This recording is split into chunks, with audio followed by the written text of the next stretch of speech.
ओम नमस्ते मित्रों, भाइयों बहनों। आज बड़े ही समसामयिक और जीवंत विषय, बहुत ही व्यथित करने वाला, बहुत ही मानवता के लिए शर्मसार करने वाला और हिंदू जाति के लिए एक विनाशक, उसके विनाश को प्रस्तुत करने वाला एक विषय मैं उठाने जा रहा हूं, जो बांग्लादेश में हिंदुओं के साथ हो रहा ऐसे विभत्स घटनाओं का सिर्फ मुंह से निंदा कर देने से काम नहीं चलेगा। देखिए, हमारी तरफ कहते हैं निर्बल की बहू सबकी भाभी। जो कमजोर है ना, उसको तो हर कोई सताता ही है, और हिंदू कमजोर है, इस बात को स्वीकार करना चाहिए। कमजोर इन द सेंस वो लड़ नहीं सकता, हिंदू लड़ नहीं सकता, हिंदू मार नहीं सकता, हिंदू काट नहीं सकता, हिंदू राइफल नहीं चला सकता। बस ये प्रॉब्लम है। हिंदू की महिलाएं ऐसी हैं जैसे कबूतर के बच्चे। उनका जन्म कटने के लिए, अपमान और अत्याचार सहने के लिए हुआ, ऐसा लगता है। अगर यही 1.25 करोड़ हिंदू जो बांग्लादेश में हैं, यदि एकजुट हो जाते, 2000 5000 का संगठन बनाते, भीड़ जमा करते, और उनके पास तमाम ऐसे हथियार हैं। मैं मानता हूँ हर व्यक्ति राइफल और गोली नहीं खरीद सकता, लेकिन इसके अलावे भी बहुत कुछ है। आज भी तीर धनुष बना के न विषैले बाण मार सकते हैं, तीर धनुष बना के। और अगर लोहे का, लकड़ी के बाण के आगे लोहे बना के अगर मार दिया ना, तो जिसके जाएगा वो तो चला गया, समझो। गोली से कम नहीं है वो। मैं बताता हूँ, अगर संगठन बना के हर हाथों में गुलेल हो, ठीक है। मॉब अगर 20,000 50,000 है तो ठीक है, वहाँ तो मरना ही निश्चित। लेकिन जहाँ पे हमारे जितना ही मॉब है, हम भी 2-4 हज़ार हैं, सामने भी 2-4 हज़ार है, तो ऐसे शीशे की गोलियां जो होती, शीशे की गोली रखा करो 1500 खरीद के, और इसमें दबा के और खींच के, कान तक खींच के उसको मार दिया जाए। देखो कितने लोग मारे जाते हैं दुश्मन। देखिए ये है, देखिए अच्छे समझिए। मैं भड़का नहीं रहा हूँ, मैं रास्ता बता रहा हूँ आत्मरक्षा का, बचने का। ये बचने का मार्ग है। हम नहीं कह रहे हैं कि उसको जलाओ, उसको मारो, लेकिन कोई हमें मारने पे तैयार, बिल्कुल सामने प्रस्तुत हो गया, और उसको तो हम कैसे छोड़ें। संगठन बनाओ, संगठन में शक्ति है, और टैकल तो संगठन से ही कर सकता है। ये हमने कपड़े को बॉल जैसा बना के इसको बांध दिया तार से अच्छे से, और एक तार पकड़ने के लिए बना लिया, और इसको ऐसे घुमा के, इसको हमने जो यूज ऑयल होता है ना, मोबिल, उसमें भिगो के रख दिया, भिगो दिया। अब इसमें जिस समय इसको जलाना हो, उस समय मात्र 4-5 चम्मच इसमें डीजल या पेट्रोल डालो, आग लगा दो, और इसको घुमा के अब बिल्कुल मॉब की तरफ फेंक दो। 8-10 फेंके नहीं, वो क्रॉस ही नहीं कर सकता उस आग। वो आपके घर को आग लगाने के लिए आ रहा है, आप उसके शरीर में आग लगा दो, जला दो, 5-10 जले नहीं, आपकी तरफ से भाग जाएगा। भाई, लड़ने वाले ही जीते इस संसार में। ये संसार क्या है? समुद्र है। इसमें हर बड़ी मछली छोटी मछली को गटकता है। वो लोग कुरान पढ़ के उन्मत्त हो जाता है। अब उसमें जन्नत पाने का मार्ग बताया कि किसी और को मारो। नॉन मुस्लिम को मारना यानी जिहाद करना, ये सब बताया गया। वही करते हैं, ये सब शिक्षा है, वो कर रहे हैं। लेकिन आप ये देखो कि हमारे भगवान ने भी, हमारे महाभारत रामायण उपनिषदों ने भी ऐसे समस्याओं का समाधान करने को बताया है। भगवान कृष्ण ने क्या सिखाया अर्जुन को, बस वही रास्ता है। हमसे बड़ी सेना और छोटी सेना होते हुए हम विजय पा सकते हैं। गुरु गोविंद सिंह ने क्या सिखाया, साबा लाखों की सेना को कुछ सैकड़ों की संख्या के हमारे सिखों ने खत्म कर डाला। तो ऐसे विजय पाई जाती है। ऐसे उन्मादियों का एक ही रास्ता होता है, जो काम वो कर रहे हैं ना उनके साथ वही किया जाए। चोर के साथ चोरी कर लिया जाए, कोई हिंसक है तो हिंसा उसके साथ किया जाए, तभी शांति आएगी। मानता हूँ जो 5, 6, 7 अगस्त की जो चल रहा था प्रोग्राम बांग्लादेश में, जो हिंसा का कार्यक्रम था वो बहुत खतरनाक था। 9 तारीख को भी चला है। तो ऐसे में हमें 2 काम करना होता है, बचाव करना होता है अपने जान की और अपने सामान की। तो सबसे अच्छा है कि हजारों की संख्या में लोग इकट्ठे होकर संगठन बनाएं और उनके ऊपर प्रहार करने के लिए पत्थर घर के ऊपर इकट्ठे करके रख सकते हो। गोला है, बल्कि ईंट पत्थर रखो। जो बजरी होता है, मोटे मोटे बजरी रख लो। महिलाएं भी चला सकती हैं, अपना जान तो बचाना है। बियर का बोतल है, दारू का बोतल है, उसमें डीजल पेट्रोल से भिगोया हुआ कपड़ा उसमें डाल दो, आग लगा के फेंक दो उनकी तरफ, देखना भाग न जाए बताना। जब ऐसे दंगे होते हैं तो यही सब मार्ग होता है आत्मरक्षा का, और कोई रास्ता नहीं होता। ऐसे गोले बना के आग उनकी तरफ फेंक के बच सकते, ताकि वो डर के मारे भाग जाए। अब बिल्कुल ही वो राइफल और सारे हाथों में बड़े बड़े कटारे हैं, तो फिर उसमें भी आपको भाला का प्रयोग करना होगा। भाला रखो। भाला होता है बांस के, लंबे बांस के मुंह पे ना 3 ऐसे त्रिशूल जैसा होता है, और किसी को एक भाला लग गया ना तो खत्म हो जाएगा। भाला से मारो उनको। अगर नज़दीक से वार में आ रहा है सामने, महिलाओं को भी युद्ध कला सिखाओ। बोतल फेंक सकते हो, पत्थर फेंक सकते हो, ये मार सकते हो, गुलेल चला सकते हो, ठीक है। और क्या कर सकते हैं, गड्ढा खोद दो सारे चारों तरफ। अगर एक सोसाइटी है उसके तरफ गड्ढा खोदो, और कितना, कम से कम 10 फीट से ज़्यादा चौड़ा खोदो, और उसमें पानी डालो, उसमें करंट छोड़ो। पानी डाल के करंट छोड़ दो, देखो कितने मरते हैं। भाई आत्मरक्षा के लिए ऐसे ऐसे उपाय नहीं करोगे तो जाओगे। गड्ढा खोदो, सब गिर जाओ गड्ढा खोदने, और उसमें पानी छोड़ो। अब पानी में डाल दो करंट। अब बोलो जिहादी को आके बता, जो आएगा, जो उसमें घुसेगा वो मरेगा। हाँ, अगर जान गया तो फिर लकड़ी फट्टा रख के क्रॉस कर सकता है, मान लिया तो उसके लिए भी तैयारी कर सकते हो। शीशा बिछा लो और देख लो, पत्थर मारो, जो वो लोग मारते हैं पत्थर तुम भी मारो। मीटिंग कर लो, संगठन बना लो, बैठक कर लो कि क्या करना है, कैसे बचना है। महिलाओं को पीछे रखो, खुद आगे रहो। एक एक लोहे का वो पटका, ऐसे जो देश में रहते हो जहाँ राक्षसों के बीच रहना है, तो एक लोहे का टुकड़ा कटवा के पीछे आगे करके बुलेट प्रूफ वगैरह, जिससे गोली ना खाओ, गोली से बच सको।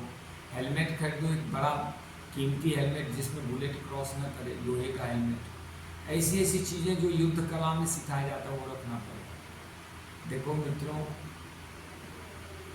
मैं हिंसक नहीं हूँ, लेकिन हिंसक तो भगवान राम भी नहीं थे।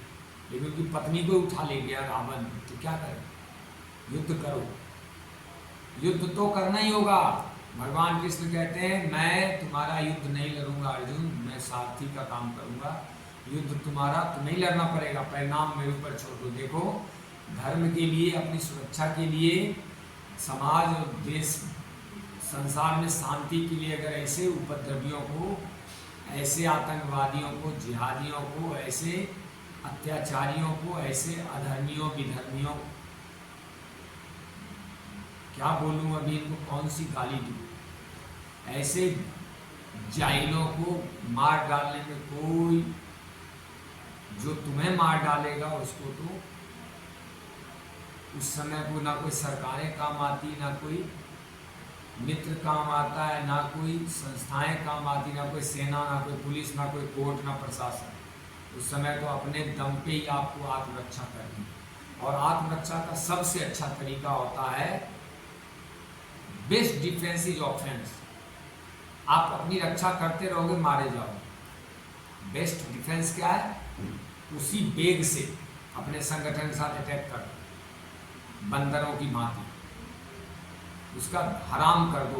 हाँ, उसकी संख्या बहुत ज़्यादा है तो मान सकता हूँ कि खतरा है आपके ऊपर, वो हावी हो जाए और हमारे पास जब राइफल भी ना हो। लेकिन अगर संख्या नॉर्मल है तो आपकी विजय भी हो सकती है। लेकिन लड़ोगे तब तो, महिलाओं को भी सिखा दो लड़ना, बोतल तो फेंक ही सकती है आग लगा लगा के, मारो सारे के शरीर पे आग लगाओ, उसके देह में, उसको जीने ना दो, करंट फैला के रखो, नंगा तार फेंक के रखो। अगर लग गया किसी तरह, क्योंकि सब जूते पहन के नहीं आते, बहुत चप्पल वाले होते हैं, नंगे तार फैला के रखो, मारो, करंट लगाओ सारे। कुछ भी करके अगले को डैमेज नहीं करोगे तो आप बचोगे। वो तभी भागेगा जब आप उसको डैमेज करोगे। अगर आप रोओगे, कबूतर जैसे हाथ जोड़ोगे उससे, तो फिर तो गर्दन काटेगा ही काटेगा, क्योंकि वो तो जिहाद कर रहा है ना, उसका कोई दुश्मनी थोड़े है, आपने उसका चना थोड़े उखाड़ रखा, वो तो धर्म में तो लड़ रहा भाई, उसका तो आदेश है संगठन का, इनको काटो ताकि हिंदुस्तानियों को बाहर किया जाए वहाँ से।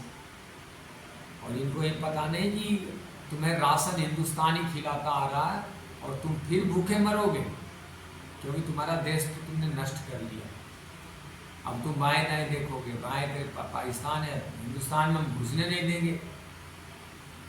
हमारे पास जो है वही भारी पड़े हुए, 10-12% मुसलमानों को 33% जमीन बांट के दे दिया था 1947 में गांधी नेहरू ने, और 5 करोड़ यहाँ छोड़ दिया, ताकि जो 5 करोड़ जो है 15 करोड़ बनना और इनके वोट देना कांग्रेसियों के। ये सारा खेल तो गांधी नेहरू ने कर दिया तुम्हारे। लेकिन आज भी मुसलमान यहाँ अवैध रह रहा है।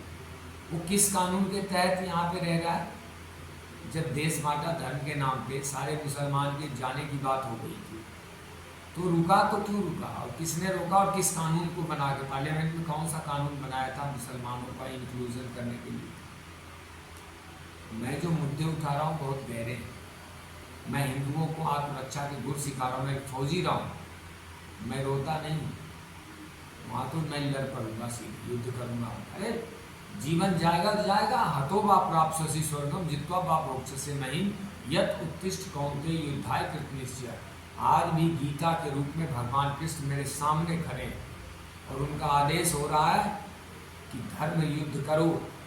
जब तुम्हारे ऊपर मुसीबत आ जाए तो आत्मरक्षा के लिए युद्ध करो, परिणाम मेरे ऊपर छोड़ दो। भगवान तो यहाँ तक कहते हैं, यदि तुम जीवित रहे तो धर्म का राज्य तुम्हारे हाथ में होगा, तुम्हारे हाथ में राज्य आएगा तो धर्म का राज्य हो, लोगों को सुरक्षा मिलेगी, शांति मिलेगी, सम्मान मिलेगा, समृद्धि मिलेगी, भाईचारा बढ़ेगा, दिल को शांति बढ़ेगी, दुनिया में सब मिल के जिएंगे।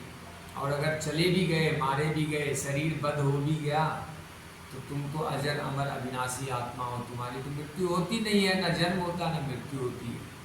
आत्मा परमात्मा कान से वहाँ अपना चला गया, शरीर बद हो गया, शरीर जल गया, फिर पुनः शरीर आ जाएगा, क्योंकि पदार्थ तो कोई नष्ट होता नहीं, वो चक्रण पे चक्रण चलता रहता है। फिर भगवान कहते हैं कि यदि तुम मारे भी गए, हतो वा प्राप्स्यसि स्वर्गम, यदि तुम मर गए, वीर गति को प्राप्त हो गए, बलिदान हो गए, तो स्वर्ग मिलेगा, स्वर्ग का सुख पाओ। और यदि जीवित रहे तो धर्म का साम्राज्य होगा। बताओ दोनों हाथों में लड्डू है कि नहीं? तो ऐसे समय में डरना क्या है? देखो मरना तो है ही इसे, तुम अब चाह के भी अपने प्राण नहीं बचा सकोगे इसे। एक ही रास्ता बचता है, युद्ध करो, लड़ो।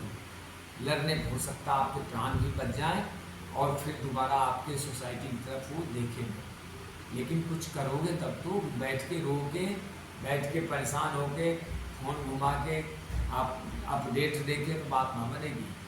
फावड़ा रखो घर में, गैती रखो, बेलचा रखो, और तमाम अस्त्र शस्त्र रखो, तीर धनुष बनाओ, बांस के बढ़िया हरौती बांस के धनुष्मान बनाओ, बढ़िया रस्सी चढ़ाओ उस पर सुंदर, और उस पर बाण 1500 बाण बनाओ।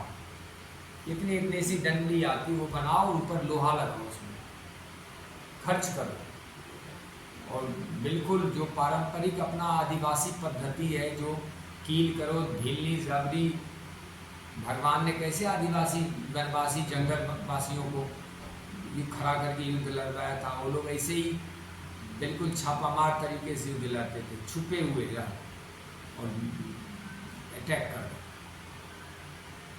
तो मित्रों, कहने का मतलब ये है, इतना उदाहरण इसलिए दे रहा हूँ कि मैं बहुत दुख और दर्द महसूस कर रहा हूँ। हमारा भाई भीषण विपदा में फंसा हुआ है, वह लड़ नहीं सकता। महिलाएं बच्चों के साथ उसकी क्या दुर्दशा होगी, हम सोच के कांप जाते। हमारे हाथ में कुछ है नहीं। मैं तो आपको सिर्फ यही सिखा सकता हूँ कि लड़ो। अगर आपको कोई गर्दन काटने आ रहा है ना, तो आप डरो मत, पूरे वेग से, साहस से लड़ो।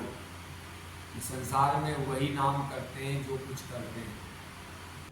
युद्ध अस्त्र शस्त्र से नहीं, आत्मबल से जीती जाती है।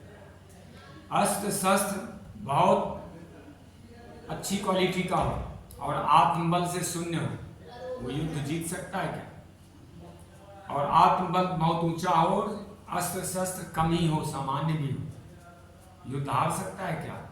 वो युद्ध नहीं हार सकता। तो आत्मबल यदि हिंदुओं का ऊंचा रहा, मजबूत रहा, अपने भगवान को, राम कृष्ण को याद करें, हनुमान जी महाराज को याद करें। कृष्ण ने कैसी परिस्थिति में पांडवों को विजय दिला दी थी। ऐसे ही संगठित होकर लड़ो। कुत्ते को देखते हो, एक हाव करता है, सैकड़ों इकट्ठा हो जाता है। कभी कभी कुत्ता जैसा भी व्यवहार सीखना चाहिए और उससे अपना हित सिद्ध करना चाहिए। इनका तो क्या होने वाला है ये तो बस ईश्वर को पता है। करते हैं कुकर्म और कामना रखते हैं उत्तम फल की, ये तो अपने आप में महापाप है। अरे कर्म का फल निश्चित है, अच्छे का अच्छा, बुरे का बुरा ही मिलेगा। बोया है नीम तो आम की कामना मत कर, बोया है बबूल कांटा तो नरम और कोमल किसी घास की तुलना मत कर। जो बोया है वो काटना ही पड़ेगा। संहार कर रहा है, मनुष्यों को मार रहा है तुम, और अनाचार दुराचार कर रहा है, अबोध, एक तरह से अपाहिज व्यक्ति जिसको घेर के, हजारों मिल के घेर के आग लगा रहे हो तुम। इतने पाप कर्म क्या उठा पाओगे? इसकी सजा जब दंड मिलेगी तो क्या इसको झेल पाओगे? और बहुत जल्दी मिलेगी। दरिद्रता के आग में झोंके जाने वाले हो तुम, बांग्लादेशियों, मुसलमानों, दरिद्र बन जाओगे, दरिद्र। तुम्हें अनाज नहीं मिलेगा, कपड़े नहीं मिलेंगे, भूखे नंगे पूरी दुनिया में भटकोगे, जैसे पाकिस्तानी अफगानी भटक रहे हैं ना। यही कर्म उन्होंने किया हिंदुओं के साथ, अपने देश से हिंदुओं को नष्ट कर दिया, उनकी बेटियां छीन ली, उनकी संपत्तियां छीन ली। यही कर्म तुम्हें करने पड़ेंगे दुनिया में भटक के, चिंता मत कर। कुकर्म का दंड जब मिलेगा तो आग आग चिल्लाएगा, बाप बाप चिल्लाएगा। याद करना उस समय तूने आज क्या किया और क्या कर रहा है तू। ऐसे कुकर्मी संगठन के भड़कावे में आके मारने वाला आम आदमी, मरने वाला आम आदमी। नेता उधर मौज कर रहा, उसके बाल बच्चे मौज कर रहे हैं, सत्ता पे बैठ के वो पूरे खजाने का मालिक बना हुआ है। उन नेताओं के भड़कावे में मत आओ, अपना कर्म धर्म देखो, अपनी जीवन देखो। तुम्हें क्या देगा? कुछ नहीं देगा। सत्ता पे वो बैठेगा, पैसा उसके पास होगा, समाज पे उसका कंट्रोल होगा।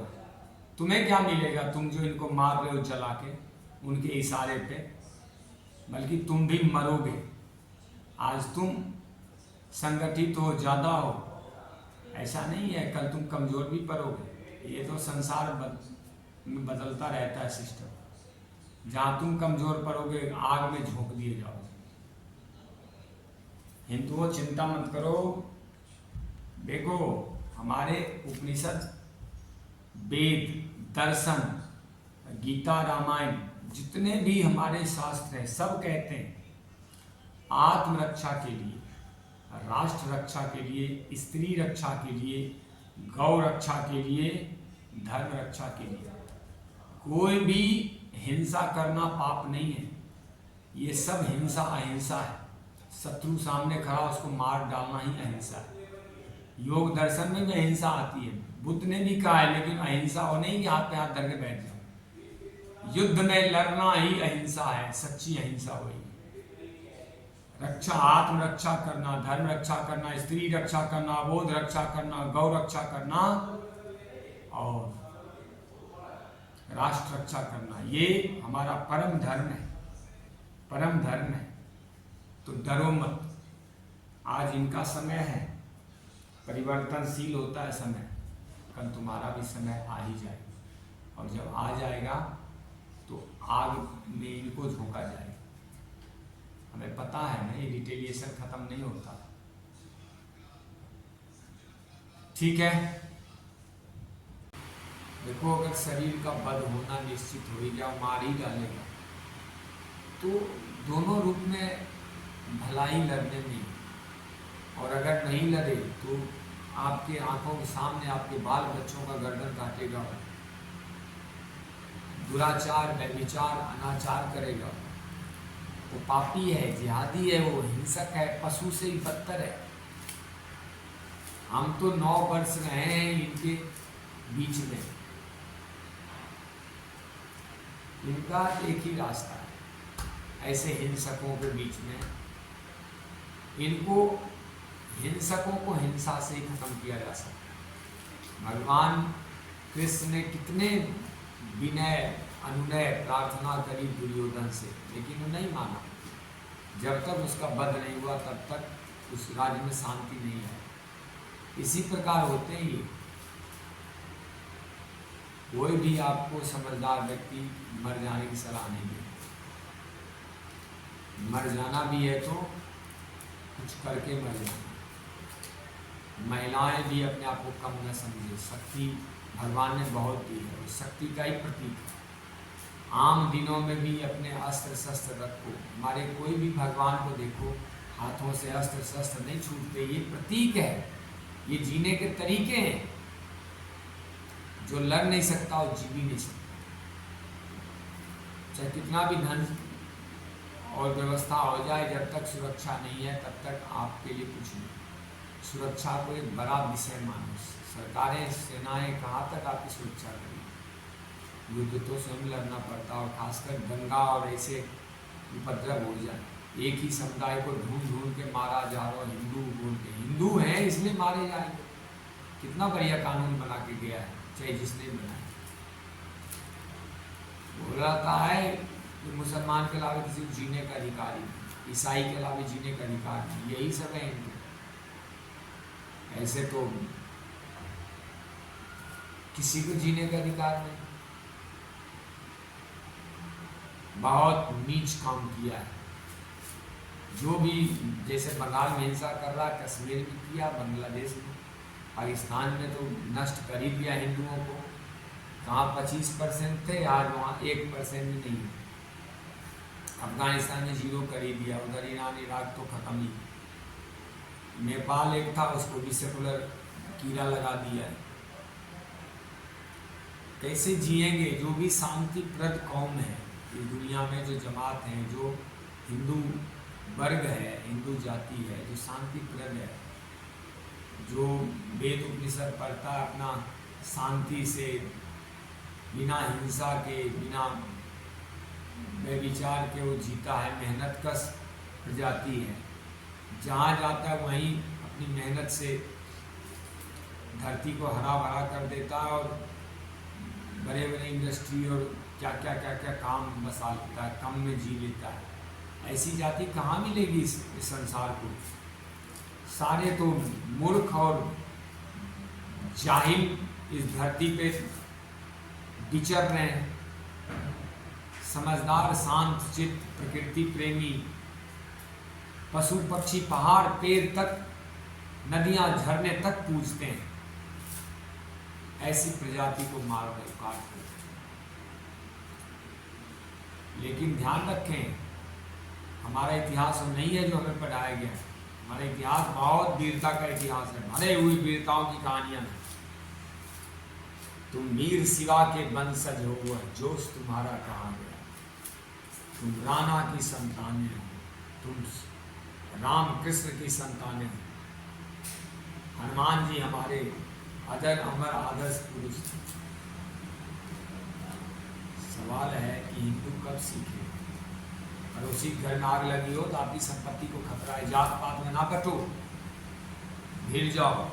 भाइयों पे संकट आ गया तो हमारे ऊपर भी मान के ऐसे चल पड़ो, उनके सुरक्षा के। कहीं छुड़ाना हो, कहीं पैसा देना हो, अरे तुम जियोगे कैसे? हिंदू धन देता नहीं, संतान बाल बच्चे वो देता नहीं, समय देता नहीं, प्रचार करता नहीं, अपने लिए जागरूक नहीं हो। वो क्या देता है? त्याग तप क्या है? बलिदान क्या है? न पढ़ता लिखता है, विद्वान ही बनता है कि हम जागृति फैलाएंगे। तो ऐसे ही मरते करते रहो। बंधुओं, एकजुट हो जाओ। इन जिहादियों को कोई नहीं समझा सकता। स्वयं भगवान उतर के आ जाए तो भी नहीं मानेंगे। इनको एक ही रास्ता है इनको मनाने का। संगठित हो जाओ, एकजुट होके वोट दो।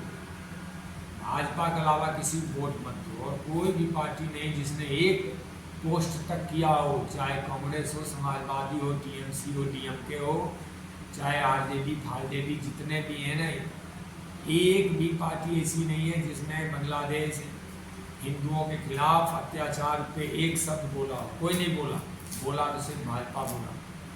आज हर जगह वही काम भी कर रही। भाजपा के अलावा वोट नहीं देना किसी। ये सब बोध कब जगेगा? इसीलिए तो दिक्कत है। मर क्यों रहे हैं? इसीलिए कि उनको कुछ जानकारी नहीं है, बस जी रहे हैं, पशुओं की भांति खाए पिए सो गए। सुरक्षा कौन सीखेगा? खाली पैसे कमा के रोटी खा लेने से थोड़े जीवन चल जाता है। जय श्री राम।